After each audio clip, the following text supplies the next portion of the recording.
Greetings. This is Recognizing on-the-Job Impairment, Indicators to Look For, a supervisor training brought to you by Jereck Borne for SATC 230. The regulatory basis and training purpose for this training comes from 49 CFR Part 40, which governs DOT drug and alcohol testing. The 5 classes of drugs tested we will be covering today are marijuana, cocaine, amphetamines, opioids, and PCP. Supervisors must identify physical, behavioral, speech, and performance indicators. The purpose of this training and the legal foundation from 49 CFR 382.603 and 199.241 is that supervisors must make specific, articulable observations of employee appearance, behavioral, speech, and body odor to justify reasonable suspicion testing.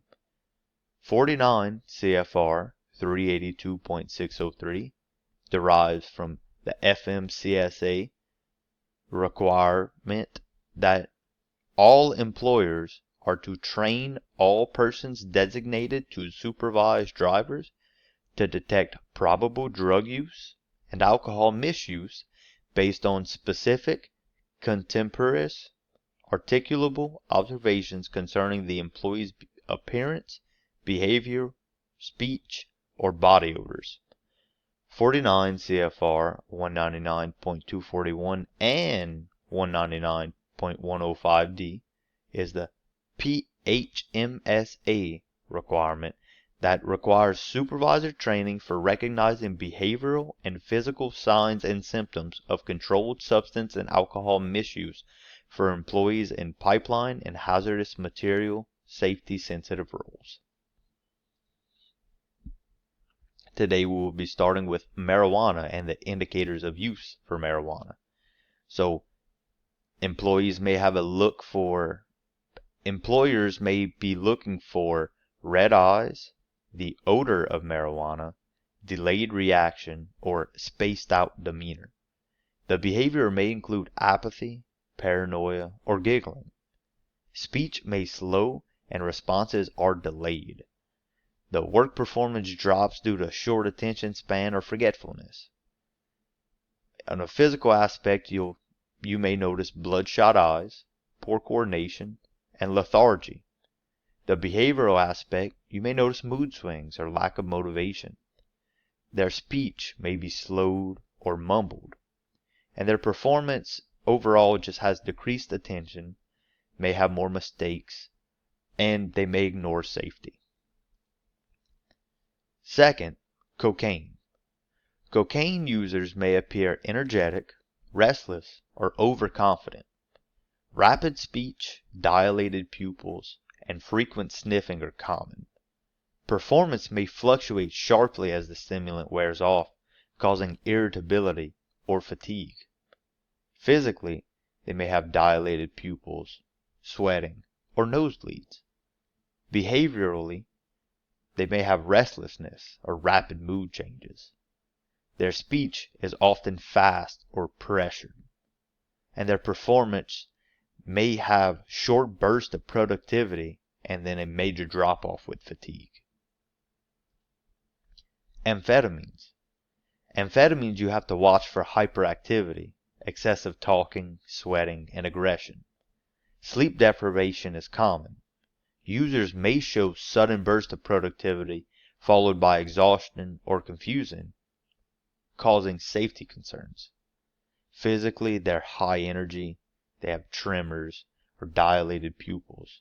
The behavioral aspect is irritability and or paranoia. Their speech is normally loud or rapid. And their performance is that they have overconfidence. They may have errors or the inability to finish tasks, the inability to stay focused. Next, opioids. The indicators include drowsiness, slowed movement, drooping eyelids, and constricted pupils. The person may nod off mid-task.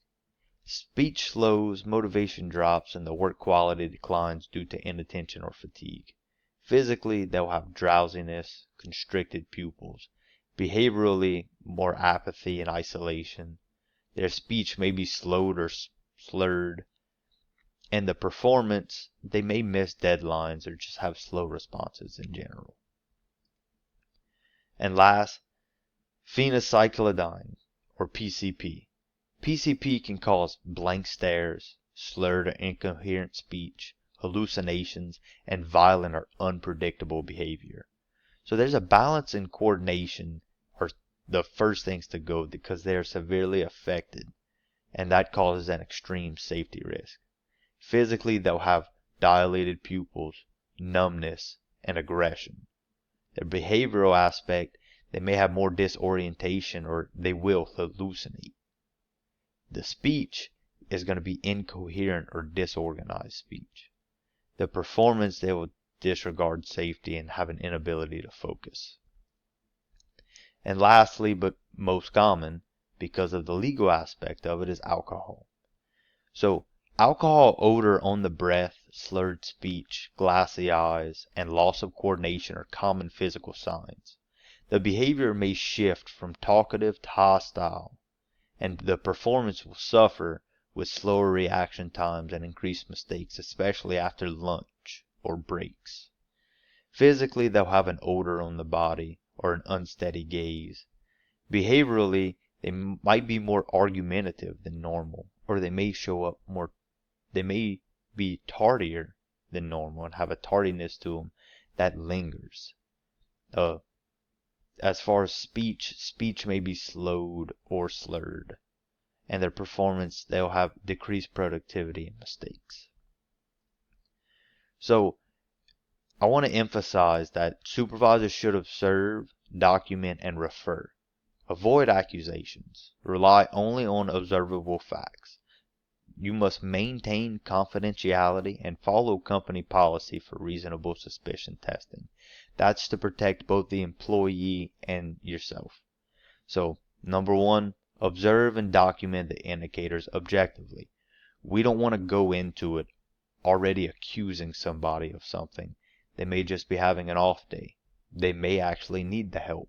So if we're able to approach it with the sense of, hey, this is just the facts. This is what I saw. It's not swaying one way or another. It'll help us in the future. And it'll help us from accusing somebody that, like I said, is maybe just having an off day. Number two, report the concerns per the DOT reasonable suspicion procedures. If you have a reasonable suspicion, that's why we have these policies and procedures in place. As long as you report factual, objective evidence, it'll never fall back on you. It's just covering the bases and wanting, truthfully, your guys, your men and women to be able to work safe and go home the same way that they came.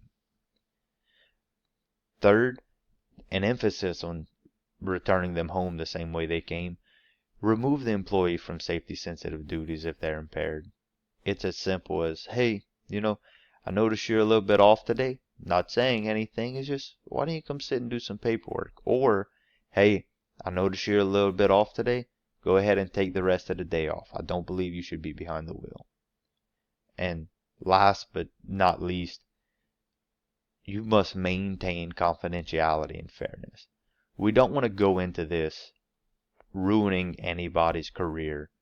We also don't want to be so scared to report anything that we're not able to properly investigate and resolve any issues or resolve anything that we can in an appropriate time, in a safe manner where everybody is able to, at the end of the day, go home and do what they need to do while also performing the job that they need to perform. So, maintaining that confidentiality and fairness is a way to protect both them and us. It keeps everyone safe, keeps everyone, objective, but it also helps not to violate anybody's privacy. So that is it for this training. As you can see here, I have my references. So the references come from DOT, comes from the Code of Federal Regulations, the Federal Motor Carrier Safety Administration, the Pipeline and Hazardous Materials Safety Administration. All of these are regulatory agencies that take care of us, and we take care of them, following these processes and procedures. That way we can send everybody home the same way that they came to work, and that way we're performing our job duties within the confines of our regulatory agency. So go forth and take care. Thank you.